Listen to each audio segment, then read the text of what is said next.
Hello, magandang buhay sa magandangbahay.com. Welcome to my YouTube. Once again, my name is Philip at in this video, ang ituturo ko sa inyo ay kung paano nga ba mag-invite ng mga friends na i-like yung Facebook fan page mo. So nandito tayo ngayon sa aking profile, ano? Ang gagawin mo ay click mo tong see all profile na gusto mong i-invite. Click ko tong Vistaland Mega Manila, and then dito sa portion na yung sa menu, yung tatlong dot na to, click mo yan, and then click mo tong invite friends, and then magsi-switch yan sa personal account mo,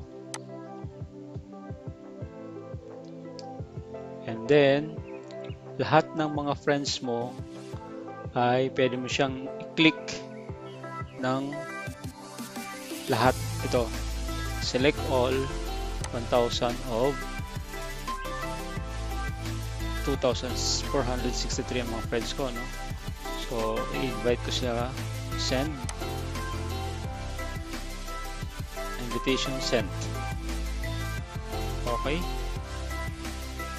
so ang napadalahan ng invitation ko ay nasa 1,000. So bukas pabalikan ko siya para naman dun sa next naman na almost 1,000 pa.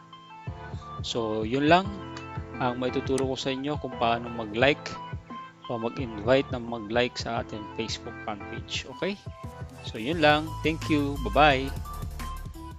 Wait. At iludugtong ko lang itong video na to kung ilan na nga ba nag-like sa aking page.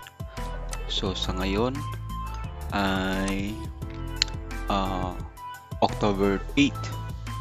Sinimulan ko to o nag-invite ako noong September 27. After 11 days ay meron ng 67 likes itong aking fan page. So yun lang, hinabol ko na para isahang video na lang. Okay, totoo na to. Bye bye.